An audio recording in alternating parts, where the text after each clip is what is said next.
여러분 안녕하세요. 저는 EBS에서 수능 국어를 가르치고 있는 강일고 국어교사 윤혜정이라고 합니다. 반갑습니다. 네, 저에게 주어진 시간이 30분밖에 없기 때문에 굉장히 마음이 급합니다. 자, 오늘이 수능이 76일 남았습니다. 자, 보니까 우리 여기에 3학년 학생들과 그리고 다시 도전하는 학생들도 많이 온 것 같고요. 학부모님들도 많이 오셨고요. 또 서울과학기술대학교에 관심이 있는 1학년, 2학년 학생들과 학부모님도 오신 것 같아요. 그래서 제가 76일 남은 시점에서 사실 국어 공부 학습 전략은 우리 1학년, 2학년 학생들을 위주로 준비를 했습니다. 자, 그러나 76일 남은 우리 고3 수험생들이 어떤 점에 대해서 좀 준비를 해야 되는지도 중간중간 얘기할 거니까 우리 3학년들은 조금은 마음 편하게, 그러나 이 가운데서 내가 얻어갈 것이 있다고 생각하면서 그렇게 집중을 해 주셨으면 좋겠습니다. 자, 우리 앞서서 조망희 선생님이 너무 좋은 강의를 해 주셨는데 제가 이렇게 보니까 정말 수능 76일 남은 게 맞구나. 굉장히 분위기가 장엄하고 긴장된 분위기였으나 퀴즈 때는 굉장히 표정들이 밝아지셨어요. 자, 우리가 지금 굉장히 긴장된 순간이기도 합니다. 우리 3학년 학생들한테 제가 현직 교사로서 부탁하고 당부하고 싶은 게 있어요. 제가 올해로 학교에는 22년, 고등학교에만 22년 있었거든요. 그런데 이제 제가 우리 3학년 학생들한테 항상 미리미리 예고하는 9월이 옵니다. 그쵸? 9월이 오기 때문에 우리가 지금도 내가 가고 싶은 학교에 대해서 정보를 얻기 위해서 이 자리에 와 있는 거잖아요. 9월에는 수시 원서 접수가 시작이 됩니다. 자, 우리 수험생 1회차인 고3들은요, 그 교실 상황을 아직 접해보지 못했어요. 듣기만 했겠죠? 정말 초토화가 됩니다. 9월 달에는요, 수업이 대부분 이루어지지 않고 정말 수시로 많은 학생들이 계속 교무실로 불려가서 상담을 받고 정말 와르르 이제까지의 컨디션과 스케줄이 무너지는 때가 고3의 9월이에요. 자, 우리 고3들 기억해야 돼요. 알지만 나도 그 가운데서 같이 무너지지 않는 게 쉬운 일이 아닙니다. 근데 알고 있어야 돼요. 우리 수험생들은 9월 달 수시 원서 접수하는 그 기간 동안 이제까지의 나의 공부 페이스와 나의 멘탈을 유지하는 것만으로도 정말 거기에서 여러분 한 단계 앞으로 나갈 수 있다는 거 꼭 기억했으면 좋겠고요. 그리고 우리 학생들한테 10월에 또 한 번의 기회가 있습니다. 10월에 뭐가 있을까요? 추석 연휴가 있어요. 이번 추석 연휴는요, 무려 7일입니다. 그쵸? 자, 그 기간 동안에 여러분 정말 나의 실력의 도약을 위해서, 나의 취약점을 위해서 노력하셔야 돼요. 근데 그 기간 동안에 많은 곳에서 이제 여러 가지 특강이 열릴 겁니다. 그 특강 중에서 이게 나에게 정말 필요한 것인가를 생각하셔야 되고요. 그게 아니라면은 제가 조금 이따가도 말씀을 드리겠지만 정말 나의 공부에 집중하는 그 시간을 가져야 된다는 거 일단 시작하기 전에 고3 담임 같은 마음으로 우리 수험생들한테 꼭 당부를 하고 싶었습니다. 자, 이번 시간에는 제가 시간이 많지 않은데요. 챕터 1부터 4까지 준비를 해봤습니다. 거의 랩하는 수준으로 달려가야 될 것 같습니다. 자, 어쨌든 지금 여기에 수험생들만 있는 것이 아니기 때문에 일단은 우리가 1등급으로 가는 올바른 국어 공부 마인드. 사실 이 마인드는 국어에만 국한되지는 않거든요. 이 얘기를 안 하고 갈 수가 없습니다. 제가 작년에 정말 오랜만에 2학년 담임을 맡았습니다. 저희 반 아이들이 지금의 고3이에요. 작년 2학년이었으니까요. 황금돼지띠. 그래서 저희 반 인원수가 한 반에 31명이었고요. 31명 중에서 정확히 4명을 제외한 모든 학생들이 참 신기하게 전부 다 이 스케줄이었어요. 전부 다. 학교 생활을 하고요. 잠깐 집에 가서 밥과 간식을 먹고 학원으로 달려가서 학원이 10시에 끝나죠. 자, 10시에 끝나서 너무나 고생했으니까 집에 와서 잠깐 씻고 숙제를 한다고 하지만 숙제를 하는 아이들은 거의 다 없더라고요. 자, 내가 오늘 하루 종일 고생했으니까 나를 위해서 휴대폰을 잠깐 본다고 하는 것이 자는 시간 새벽 2시. 이게 정말 거의 모든 학생들의 스케줄이에요. 그런데 제가 요즘에 최근 여러 방송을 통해서 구체적인 전국의 아이들을 만나게 됐는데요. 이 스케줄이 이제는 중학생들까지 내려갔습니다. 중학생들도 거의 이와 비슷한 스케줄이고 또 심지어 일부 초등학생들도 이러한 스케줄로 살고 있습니다. 우리 아이들이 공부를 하고 또 자기가 원하는 결과를 얻기 위해서 학습을 하는데요. 학은 배우는 것이고 습은 익히는 거잖아요. 그런데 이런 스케줄로는 우리 아이들은 습을 할 수가 없더라고요. 그냥 학만 하는 거예요. 학교에서 6교시, 7교시 배우고 학원에 가서 4교시, 5교시 또 배우고 지쳐서 휴대폰 하다가 쓰러져 자고 결국에는 내가 익힐 수 있는 시간이 전혀 없어요. 다른 과목도 마찬가지지만 특히 국어를 잘하고 싶다면 요즘에 참 국어가 변별력에서 큰 역할을 하고 있잖아요. 국어를 잘하고 싶다면 이 배운 것을 익히는 시간이 없어서는 절대로 안 됩니다. 그래서 여기에 우리 학생들도 와 있을 것이고 우리 학부모님들도 계실 텐데 우리 아이의 스케줄을 정말 들여다보셔야 돼요. 학원을 선택하더라도 학원에서 공부한 것을 스스로 익힐 수 있는 어떤 시간과 그다음에 과제 분량을 주는 학원인지, 자기주도적으로 익힐 수 있는 시간을 케어해 주는 학원인지, 우리 아이가 스스로 자기주도적으로 스스로 익힐 수 있는 시간을 확보했는지, 매일 습할 수 있는 시간의 분량이 얼마큼인지 요일별로 일주일 중에서 며칠 정도는 익힐 수 있는 시간이 있는지 반드시 보셔야 돼요. 불안한 마음 때문에 아이의 스케줄을 안 보내면은 안 하니까라는 생각으로 일주일 내내를 이런 스케줄로 채우면 절대 안 된다는 거예요. 자, 이 화면은요. 사실 제가 저희 반 아이의 휴대폰을 그대로 찍은 사진을 올렸는데 예쁘게 이미지화 해주셨어요. 글씨가 보이시나요? 우리 아이들이 보통 저희 반 아이의 실제 시간입니다. 보통 하루 평균 시간이 6시간 10분이에요. 휴대폰 사용 시간이. 그러면 웃으시는 분들이 많으시거든요. 근데 학부모님들도 휴대폰 꺼내시면은 이렇게 리포트가 나옵니다. 내가 하루에 휴대폰을 얼마나 사용하지? 열어보시면 정말 깜짝 놀라실 거예요. 아이들뿐만이 아니라 우리 성인들도 하루에 평균 이용 시간이 6시간을 훌쩍 넘는 경우가 정말 많습니다. 그런데 여기 보시면요. 주말 여기 제일 긴 막대 있죠? 주말 토요일 사용 시간이 저희 반 아이의 실제 데이터입니다. 14시간 56분. 이런 아이들이 있어요. 많습니다. 제가 이런 데이터를 아이들에게 보여주면서 어떤 얘기를 하냐면요. 너희가 진짜 어떤 대학, 어떤 학과를 가고 싶다고 목표를 세웠어? 그게 꿈이야? 이루고 싶어? 근데 이런다고? 말이 돼? 라고 얘기를 합니다. 제가 아까 말씀드렸잖아요. 공부하고 익히려면은 반드시 시간이 필요해요. 물리적인 시간이 필요해요. 그런데 미디어에 이렇게 시간을 뺏기는 우리 아이들 과연 꿈을 이룰 수 있을까요? 저는 그냥 대놓고 말해요. 못 이뤄. 포기해. 이렇게 하는데 어떻게 이뤄? 너랑 똑같은 대학, 똑같은 학과를 목표로 열심히 공부하는 애가 네 눈에 안 보여서 그렇지 굉장히 많거든? 네가 이루는 게 맞아? 걔가 이루는 게 맞아? 자기도 얘기해요. 자기는 안 될 것 같다고. 그래서 이런 미디어, 자기의 시간을 자기가 스스로 관리하지 못하면 절대 내가 꿈꾸는 것을 이룰 수 없다는 것을 우리 아이들이 분명히 알아야 됩니다. 그래서 내가 스스로 이런 것이 관리가 안 된다면은 그것을 우리 부모님이나 학교에서 도와주어야 한다고 생각을 해요. 그래서 어쨌든 올바른 국어 공부 마인드, 공부의 마인드는요, 두 가지예요. 첫 번째는 올바른 공부 방법을 아는 거.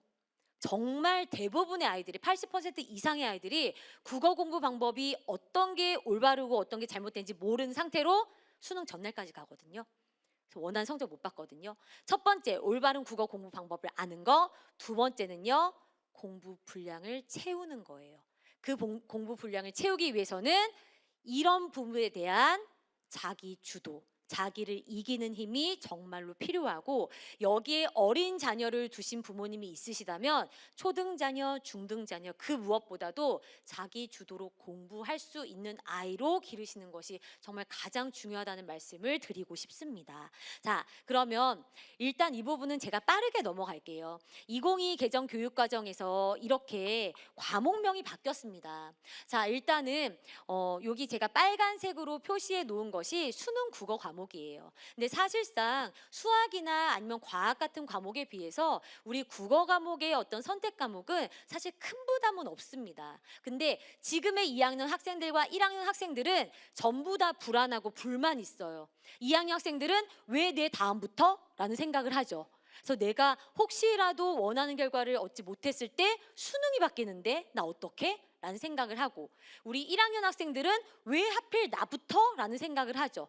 기존에 데이터가 없고 기출문제가 부족한데 어떻게? 라고 얘기를 합니다. 그러나 그런 얘기를 하기에는 이미 교육과정은 1학년부터 바뀌었고 우리는 거기에 대해서 대비를 해야 되겠죠. 자, 그래서 일단은 문항수 똑같습니다. 시간도 똑같습니다. 그런데 과목명이 이렇게 독서, 문학, 화법과 작문, 언어와 매체에서 화법과 언어, 독서와 작문, 문학으로 학교에서 배우는 내신 과목명도 달라졌고 수능 과목명도 달라졌어요. 근데 이런 변화가 정말 이제까지 수도 없이 있었습니다. 우리 부모님들 옛날에 국어 영역 아니고 언어 영역이었고 듣기 평가 하셨죠? 지금은 듣기 평가 없어요. 그렇죠? 예전에는 60문항, 50문항, 45문항 또 한때는 국어도 A형, B형 이렇게 여러 변화를 겪었습니다. 그러나 기본적으로 근본적으로 달라진 건 없었거든요. 우리 여기 1학년 학생이 있거나 1학년 학부모님이 계시다면은 이 부분을 꼭 보셔야 돼요. 우리 지금 1학년들이 2028학년도 수능부터 바뀐 수능을 치르게 되는데요. 이미 평가원에서는 2028 수능부터는 이렇게 낼 거예요 라고 예시 문항을 발표를 했습니다. 예시 문항뿐만이 아니라 이렇게 바뀌는데 이런 문항은 이렇게 공부를 하면 좋습니다라고 공부 방법까지 자료로 만들어서 이미 배포를 했어요. 근데 이 부분을 아직도 모르는 분들이 굉장히 많이 계시거든요. 그래서 우리 1학년들은 이미 2학기가 시작했기 때문에 지금은 안 돼요. 지금은 안 되지만 이 부분을 꼭 2학기 겨울방학 때 반드시 이 부분을 찾아서 이렇게 달라지는구나를 직접 풀어보셔야 돼요. 보시면은 독서 지문에서 예전에는 독서가 한 과목이었잖아요. 그렇죠? 자, 작문은 화법과 묶여 있었습니다. 그런데 이제는 독작이기 때문에 독서 지문에서 작문 문항이 엮여서 나옵니다. 그리고 화법과 언어는 문법이죠. 화법과 문법이 엮여서 10개 문항이 출제가 됩니다. 이런 구성의 변화는 우리 1학년 학생들은 겨울방학 때 미리 풀어보고 거기에 대한 적응을 조금씩 하는 것이 좋습니다. 우리 2학년 학생들은 볼 필요가 없겠죠. 그렇죠? 한 번에 가는 게 가장 좋으니까. 자, 그래서 이 부분을 말씀드리려고 제가 이 부분 얘기를 드렸고요. 자, 그러면 이제 빠르게 우리 챕터 3 수능 국어 학습 전략과 그다음에 내신 국어 학습 전략을 말씀을 드릴 텐데요. 일단은 제가 EBS에서 수능 국어를 강의한 지 올해로 19년째입니다. 국어 공부 방법은 사실 학생들에 따라 다 개별적으로 다를 수 있고 아이들에 따라서 맞는 방법이 다를 수가 있어요. 세상에 딱 이 방법만 정답이고 나머지 틀렸어 이런 건 없거든요. 근데 제가 EBS에 있으면서 굉장히 다양한 그리고 보편적인 학생들을 보았을 때 이 방법으로 개념 패턴 기출의 방법으로 공부하는 것이 수험생 1회차인 아이들에게 가장 효율적이라는 거예요. 자, 그런데 정말 많은 학생들이 내가 이제부터 수능 국어를 제대로 공부할 거야 라고 하면요, 기출로 시작해서 수능 전날까지 기출 풀다가 수능 시험 보거든요. 그렇게 하면은 원하는 성적을 못 얻는 경우가 굉장히 많아요. 일단은 제가 개념부터 그리고 패턴을 알고 개념과 패턴이 눈에 보일 때 기출 문제를 푸는 것이 좋다라고 말을 하는데, 보통 이 단계를 따른다면은 기출에 집중하는 것은 3학년 때 정도가 됩니다. 근데 1학년이든 2학년이든 중학생이든 심지어 요즘에는 초등학생들까지 수능 국어를 준비해야 된다고 하면서 일단 사다 놓는 것이 매삼비, 마더텅, 자이스토리 이렇게 사죠. 다 정말 좋은 교재들이에요. 근데 그 교재들을 3학년 교육과정 평가원에서 낸 3학년 평가 문제를 딱 놓고 시작한다는 게 문제인 거죠. 제가 제 두 눈으로 가장 최근에 전부 다 목도했습니다. 고등학교 2학년, 중학교 2학년, 학군지의 초등학교 5학년 모두 다 평가원 문제, 자이스토리 이렇게 시작을 하는 거예요. 내가 개념이 잡히지 않았는데 그렇게 문제풀이만 들이붓는 것은 정말 괴로운 일이고 성적도 오르지 않아요. 매일 문제만 푸는데 막상 뭐가 늘고 있는 건지 모르게 되거든요.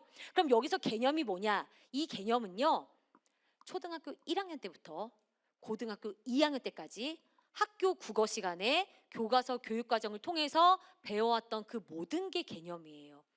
진짜 재미있는 게 초등학교 교과서부터 중학교 1, 2, 3학년, 고등학교 1학년까지 정말 말 그대로 나선형으로 계속 반복해서 심화되는 개념을 계속 공부하는 거예요.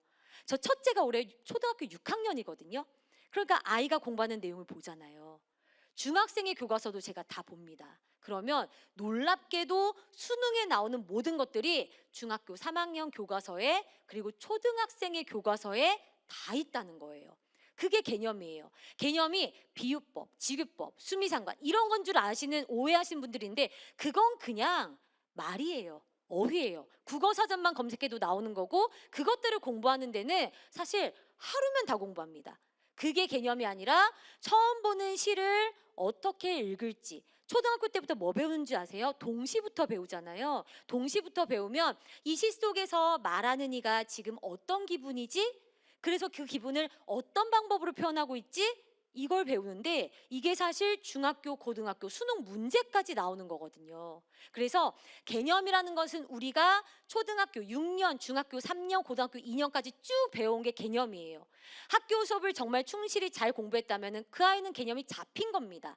근데 문제는 너무 긴 시간 동안 펼쳐서 배운 거죠. 그러니까 머릿속에 개념 가루를 팍 뿌려놓은 것 같은 느낌인 거예요.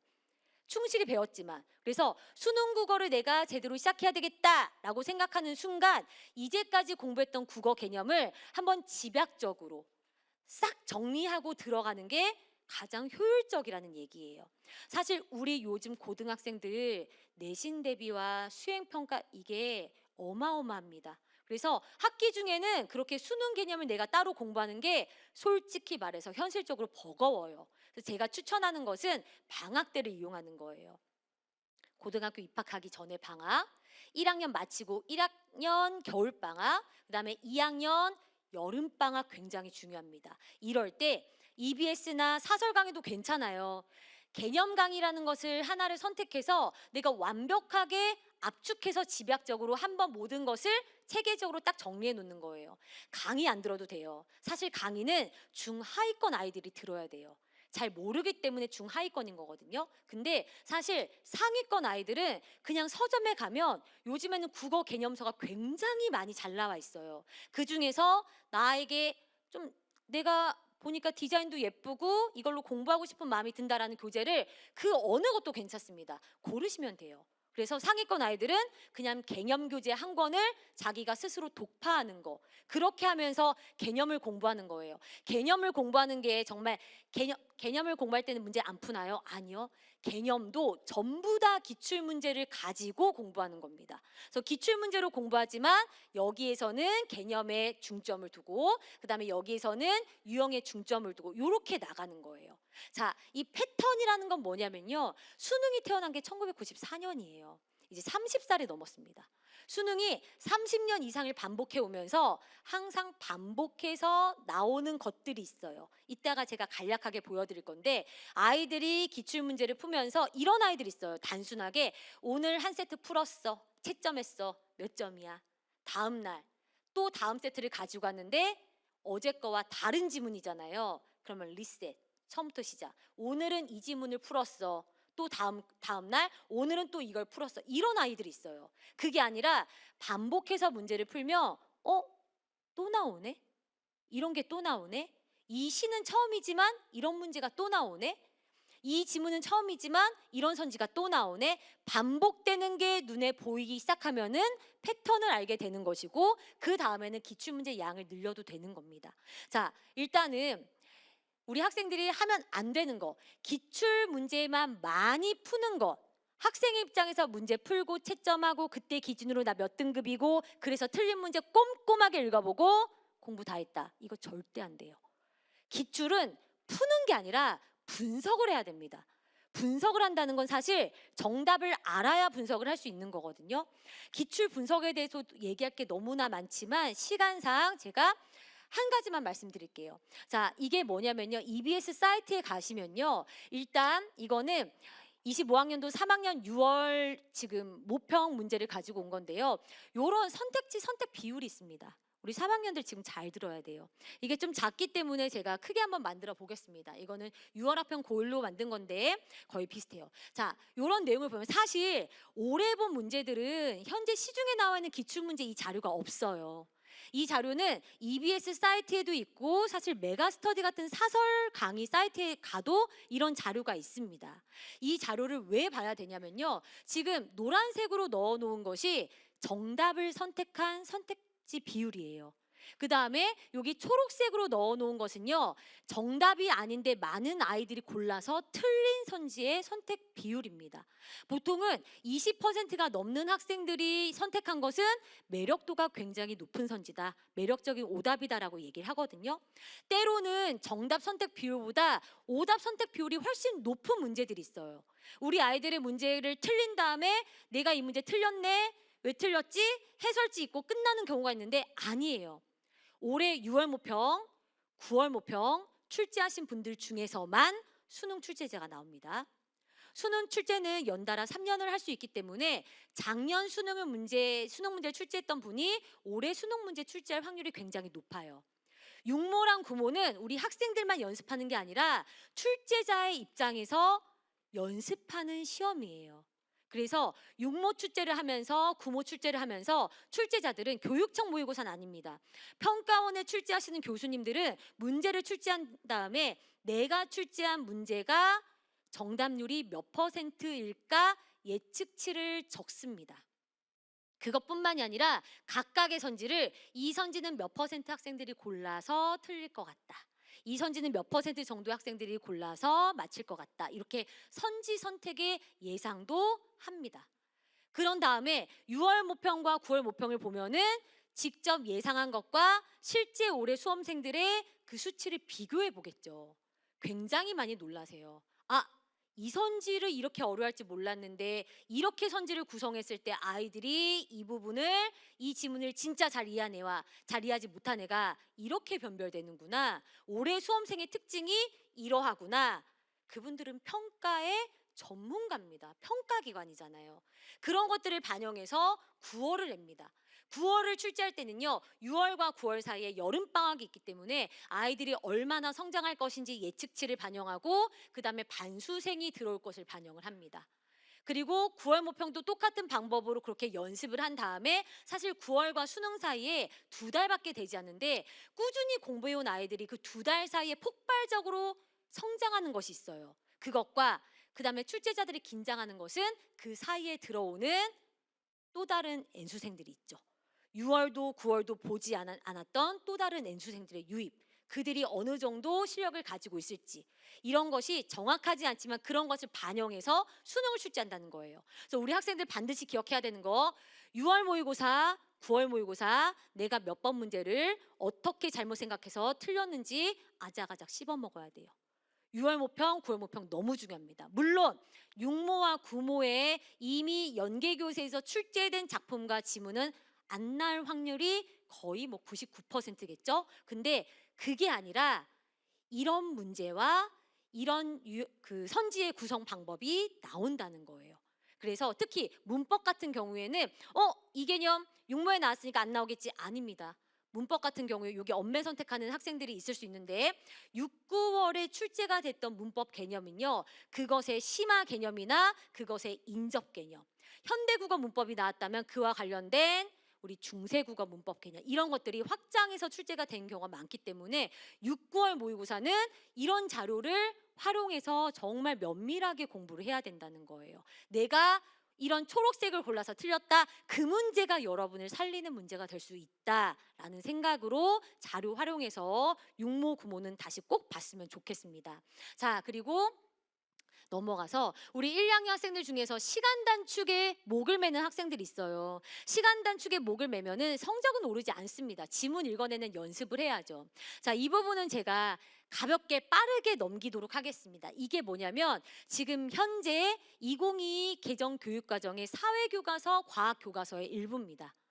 자, 제가 이걸 왜 보여드렸냐면은 초등 4학년부터 마찬가지입니다. 초등 4학년, 중등까지 이렇게 사회교과서, 과학교과서는 이 자체가 비문학 지문이에요. 그리고 교과서에서 다루고 있는 개념들을 보면은 아까 앞에 사회교과서도 보면은 뭐 신자유주의 운동이라거나 이런 것들이 나오거든요. 그런 것들이 우리 국어의 비문학 지문으로 굉장히 자주 만들어져요. 그래서 국어 시험이 교육과정 안에서 출제가 된다는 것은 국어 교과서 안에서만 출제된다는 뜻이 아니라 우리 학생들이 사회와 과학 교과에서 배우는 그 교육과정 전체가 출제 대상이 될 수 있다는 뜻이에요. 사회와 과학 교과서에서 읽었던 것들이 우리 아이들이 비문학을 볼 때 충분히 배경 지식이 될 수 있기 때문에 저는 초등학교 고학년 그리고 중학생들도 정말 이 교과서의 줄글 내용을 스스로 읽고 이것도 교과서에 있는 내용입니다. 요즘 교과서 너무 좋거든요. 교과서에 이렇게 개조식으로 구조화해서 정리해 놓는 것처럼 자기가 사회과학 교과서로 이런 내용을 할 수 있다면 그 아이는 독서 실력도 같이 올라갈 수 있다는 것을 꼭 기억했으면 좋겠어요. 왜냐하면 요즘 아이들이 정말 사회과학 시험 준비하면서 교과서 자체를 안 보거든요. 가져가지도 않습니다. 왜냐하면 문제집이랑 선생님이 만들어주신 프린트만 보는 경우가 정말 많아요. 이거 읽어야 돼 얘들아. 알았지? 3학년 말고. 그리고 우리 중학생들 더더욱 교과서 읽어야 됩니다. 자, 그리고 바뀌는 것이 아니라 바뀌지 않는 것을 공부해라. 이건 무슨 뜻이냐면요. 자, 우리 올해 2학년 모의고사를 가지고 왔습니다. 39번, 42번, 그 다음에 이건 6월이에요. 3개월 차이죠. 서울시에서 냈고요. 이거는 경기도에서 냈는데 문제를 보시면은 선지를 보시면 제가 일부러 색깔을 넣어왔거든요. 몇 개만 보고 가볼게요. 시간의 흐름에 따른 대상의 변화, 계절의 흐름에 따른 대상의 변화, 인간과 자연을 대비하여 부정적 세태를 비판한다. 인간과 자연을 대비하여 현실에 대한 비판 의식을 드러내고 있다. 이런 선지들이 30년째 반복이에요. 그 반복을 몰라요. 단순히 선지에 이런 말이 나왔다 그게 문제가 아니라 선지에서 이런 내용을 다루고 있다는 것 자체가 바로 지문도 작품도 이런 흐름을 띠고 있다는 뜻입니다. 그래서 이렇게 바뀌지 않는 거 지문 출제됐던 시를 외우는 게 아니라 이런 선지들의 내용을 다시 면밀히 공부하는 게 굉장히 중요합니다. 독서도 마찬가지예요. 2024 수능인데요. 이때가 바로 킬러를 배제하라 나왔던 그때의 수능이에요. 자, 수능 문제고요. 이거는 2달 전 9월 모평 문제입니다. 지금 제가 선지만 가지고 왔지만 거의 동일하죠. 그쵸? 이게 거의 동일하다는 것은 지문의 구조도 거의 비슷하다는 거예요. 이것도 30년째 반복. 그래서 이렇게 반복되는 것을 알아보는 것이 바로 무엇? 패턴에 대한 이해가 시작되는 것이다. 기출문제는 풀고 채점하고 넘어가고 풀고 채점하고 넘어가고가 아니라 항상 반복되는 것을 내가 알아차리는 공부를 해야 된다라는 겁니다. 자, 네 번째는 여러 번 강조했기 때문에 말씀드리지 않을게요. 강의로 내 공부 시간을 채우고 양치기 하는 것은 절대로 지금 현재 수능에서 먹히지 않습니다. 고등학교 내신에서조차 통하지가 않아요. 중학교 때까지는 학원에서 정리해주고 그것을 내가 밤새 벼락치기로 외우고 성적이 나왔어요. 저희 학교 아이들 다 그렇습니다. 얘네들이 지금 6등급, 7등급이 나오고 28점밖에 못 받는데 중학교 때는 전부 다 90점 이상을 받았어요. 수학 같은 경우에요. 그게 통했거든요. 국어도. 근데 고등학교는 내신 시험부터도 수능식 문제로 나오기 때문에 그 방법이 통하지 않는다는 거예요. 자, 이제 마지막 내신 공부법이 남았는데 제가 시간은 많지 않아서 쭉 훑어가면서 한번 보겠습니다. 자, 일단은 출제자 분석에 실패하는 아이들이 굉장히 많습니다. 제가 이번에 학군지의 시험지, 일반 공립학교의 시험지, 농어촌 지역의 시험지를 다 구해다가 비교 분석을 해봤어요. 너무 다릅니다. 한 지역 안에서도 학교마다 국어 선생님에 따라 시험 범위나 시험 문제 출제하는 그 스타일이 너무 달라요. 이건 제가 어떻게 말씀드릴 수가 없어요. 아이들이 스스로 알아야 돼요. 우리 학교 국어 선생님의 출제 스타일 언제 알 수 있냐면요. 1학기 중간고사가 끝난 다음에 알 수 있습니다. 보통 아이들은 중간고사, 기말고사 시험지 채점한 다음에 구겨서 버리거든요. 제가 얼마 전에 서울대 학생들만 모아놓고서 강연할 기회가 있었어요. 아이들한테 물어봤어요. 중간고사, 기말고사 끝난 다음에 풀어본 사람 거의 대부분이에요. 중간, 기말이 끝나면 내신 시험지를 풉니다. 왜냐하면 틀린 거 다시 푸는 것이 아니라 분석하기 위해서. 시험 범위, 교과서, 프린트, 그다음에 외부 지문 다 펼쳐놓고 우리 학교 중간고사 1학기 중간고사 문제 펼쳐놓으셔야 돼요. 그 다음에 이 문제는 어디서 나왔고 이 문제는 어디서 나왔고 이 문제는 어디서 나왔고 표시해야 돼요. 우리 선생님이 이렇게 필기해 주신 부분에서 이렇게 변형돼서 나오고 우리 선생님은 날개 문제를 꼭 변형해서 주관식 문제로 만들고 이걸 지가 알아야 된다는 거예요. 왜냐하면 출제자 직강을 듣는 건 누구니까? 학생이니까. 자, 그리고 두 번째, 5분 투자의 가성비는 예습입니다. 자, 이 부분은 우리 1, 2학년 학생들을 위해서 제가 강조해서 말씀드릴게요. 수업 시간 시작 2, 3분 전에 오늘 진도 나갈 범위를 읽습니다. 읽으면서 위에다가 교과서 위에다가 선생님한테 질문할 걸 한 가지만 문장으로 쓰세요. 아이들의 기질에 따라서 수업 시간에 손들고 발표하는 게 어려운 학생이 있을 수도 있지만 다양한 방법으로 수업 끝나고 교탁에 가서 선생님께 조용히 질문하기, 선생님 교무실로 돌아가실 때 옆에 걸어가면서 복도에서 질문하기, 혹은 점심시간에 선생님 찾아가서 질문하기, 여러 가지 방법으로 내가 예습하면서 한 가지 적어놓은 것을 질문하세요. 처음에는 이 아이의 질문을 학생부에 기록해 주는 것이 얘한테 오히려 피해가 되겠다, 이런 식의 수준 낮은 질문이 있을 수도 있지만 그 질문이 의미가 있을 때는 저는 다 기록합니다. 다 기록해 두었다가 이 학생이 수업 시간에 이런 작품이나 이런 내용을 공부하면서 이런 호기심을 가지고 이런 질문을 던졌고 이와 관련해서 어떤 것을 찾아보았으며 그를 통해서 생각이 더욱더 확장되어 이런 부분에 대해서 아이가 더 발전해서 찾아보고 이런 부분에서 이러이러한 내용으로 발전해 나감, 이 내용을 안 적을 수가 없습니다. 1500바이트 넣어야 되거든요. 그런데 이런 예습과 질문을 국어에서만 하는 것이 아니라 다른 과목에서도 한다면 그 여러 명의 선생님들 중에서 몇 분은 반드시 학생부에 그 내용을 기록하실 거예요. 그러면 대학의 입장에서는 증명이 됩니다. 아, 얘가 각각의 수업 시간에 수업에 굉장히 학교 수업에 충실한 아이고 배우는 내용에 대해서 지적 호기심을 갖는 아이고 그것을 적극적으로 질문하고 교사와 상호 소통을 하면서 이와 관련된 자료를 스스로 찾아보고 성장 발전하는 아이구나. 이런 내용을 국어 선생님, 수학 선생님, 사회 선생님, 과학 선생님이 공통으로 증명하고 있네. 보고 싶은 거예요. 그런 아이를. 자, 이런 부분은 기질에 따라서 아이가 발표하는 것이 질문하는 것이 어려울 수 있지만 꼭 기억하고 아이들이 적용해 보았으면 좋겠습니다. 자, 전략적 필기는 어떤 것이냐면요. 저 현직 교사예요. 일주일에 2과목 수업, 2시간의 수업을 준비해서 1반부터 8반까지 들어갑니다. 2반에서 수업하고 5반에서 수업하고 8반에서 수업을 해요. 근데 제가 2반에서는 이만큼 가르치고 8반에서는 요만큼 가르치고 할 수가 없어요. 똑같이 수업을 하죠. 공평하게 하기 위해서. 그러니까 선생님 입에서 나오는 말은 선생님 기분에 따라서 어쩌다가 나오는 게 아니라 정말 전공자인 선생님이 수업 준비를 하고 그 수업을 8번을 다니면서 반복해서 아주 정제된 내용이라는 거예요.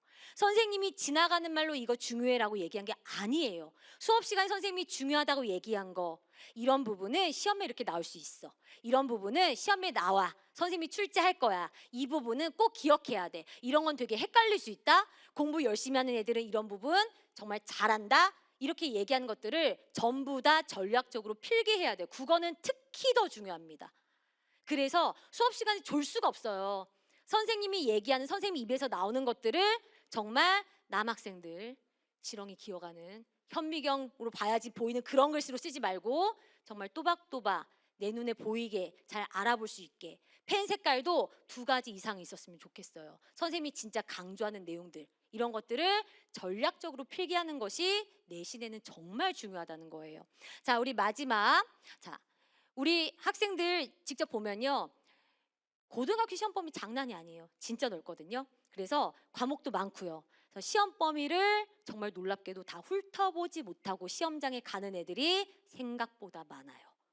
내가 좋아하는 과목, 잘할 수 있는 과목에 집중하다 보니까 이 과목은 손도 못 댔어요. 이런 아이들 굉장히 많습니다. 자, 국어 내신 1등급 받기는 수능 내신 1등급 받는 것보다 더 어렵다고 생각해요.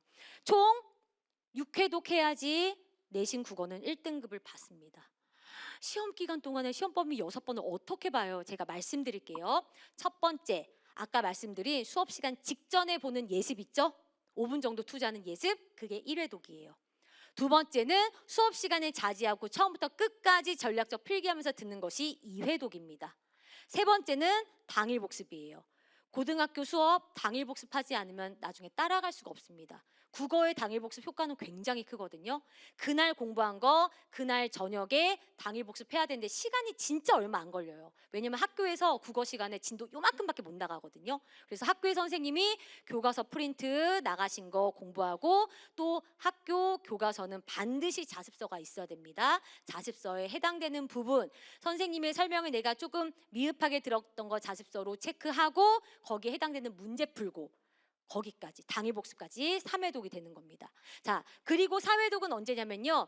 시험 시작 2주 전에 전교의 모든 선생님들이 원안 제출을 끝내세요. 시험 문제가 이미 끝났다는 거예요. 그때까지 진도 나간 데까지 보는 게 4회독입니다.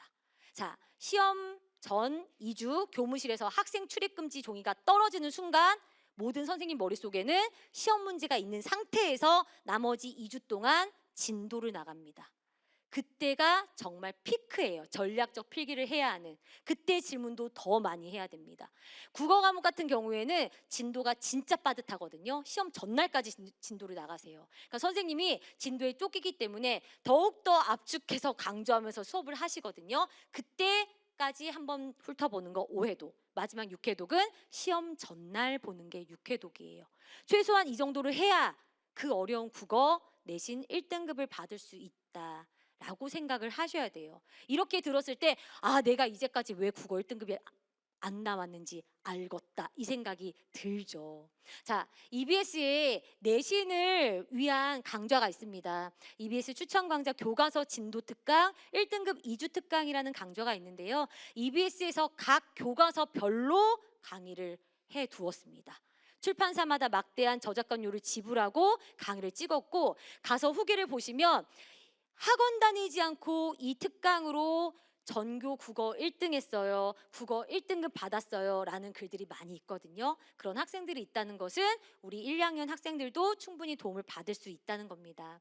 자, 시간에 쫓기듯이 랩하듯이 이렇게 전달을 했는데 이 중에서 몇 가지라도 우리 학생들에게 꼭 도움이 되었으면 좋겠습니다. 할 수 있다는 마음으로 여러분 노력했으면 좋겠고 특히 우리 수험생들 남은 시간 정말 잘 활용해서 여러분의 목표 꼭 이뤄냈으면 좋겠습니다. 이상으로 마치도록 하겠습니다. 네, 고맙습니다. 열정적인 강의해 주신 우리 윤혜정 선생님.